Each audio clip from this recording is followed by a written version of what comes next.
Ma'am, ಏನ್ ಹೇಳ್ತಾ ಇದೀರ ನೀವು? ಫೀಲ್ ಮಾಡ್ಕೋಬೇಡ ವಿಶಾಲ್. ಏನಾದ್ರೂ ಅಪಾಯ ಆಗಿ ಅವಳ ಪ್ರಾಣ ಹೋದ್ರೆ 25 ಕೋಟಿ. ಕೈಕಾಲ್ ಮುರಿದು ತನ್ನ ಕೆಲ್ಸಾನು ತಾನ್ ಮಾಡ್ಕೊಳಕ್ಕಾಗ್ದೇ ಇರೋ ಪರಿಸ್ಥಿತಿ ಬಂದ್ರೆ 5 ಕೋಟಿ ಬರುತ್ತೆ ಅಂತ ಇನ್ಶೂರೆನ್ಸ್ ಮಾಡಿಸಿದಾಳೆ ನಿನ್ ಹೆಂಡ್ತಿ. ಹೌದು ಅತ್ತೆ, ಮಾಡಿದ್ದೀನಿ. ಮಾಡಿಸಿದ್ದಕ್ಕೆ ಸಂತೋಷನೇ, ಆದ್ರೆ ನಿಜವಾದ ವಿಷಯ ಅದಲ್ಲ ನೈನಿ. ಆ ದುಡ್ಡೆಲ್ಲ ನಿನ್ ತಂಗಿ ಮಗಳು ಉಲೂಚಿಗ್ ಬರ್ಬೇಕು ಅಂತ ನಾಮಿನಿಯಾಗಿ ಅವಳ ಹೆಸರನ್ನ ಬರ್ತಿದ್ಯಾ ಅಲ್ವಾ? ಉಲೂಚಿಗ?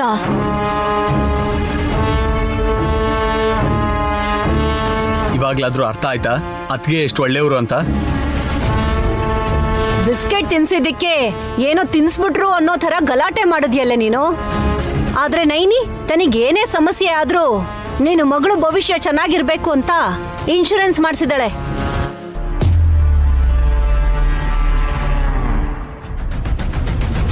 ಮಾಡ್ಸಿದ್ಲು, ಆದ್ರೆ ನಮ್ಮ ಅಕ್ಕ ಚೆನ್ನಾಗೇ ಇದ್ದಾಳಲ್ವಾ? ಹೇ,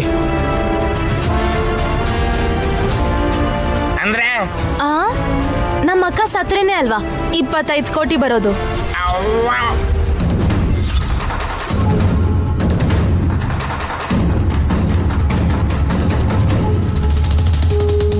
ಏಯ್, ಬಾಯ್ ಮುಚ್ಚು.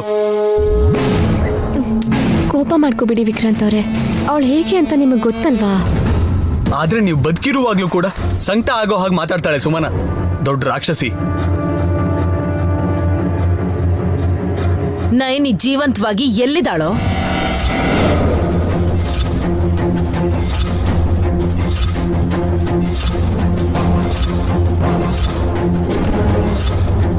ಇದೇನ್ ಮ್ಯಾಮ್ ಹೀಗೆ ಹೇಳ್ತಿದ್ದೀರಾ? ಅಂದ್ರೆ ಇವಾಗ ನಮ್ ಕಣ್ಮುಂದೆ ಕಾಣ್ತಿರೋದು ನೈನಿ ಆತ್ಮ ಅಂತೀರಾ? ಏನ್ ಹಸ್ಬೆಂಡು ಆಟೋಬಯೋಗ್ರಫಿ ಏನಾದ್ರು ಬರೀತೀರಾ?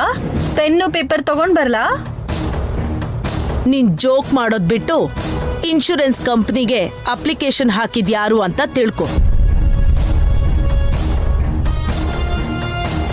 ಮಾಮ್, ನೈನಿನೇ ಇನ್ಶೂರೆನ್ಸ್ ಮಾಡಿಸಿದ್ಲಲ್ವಾ?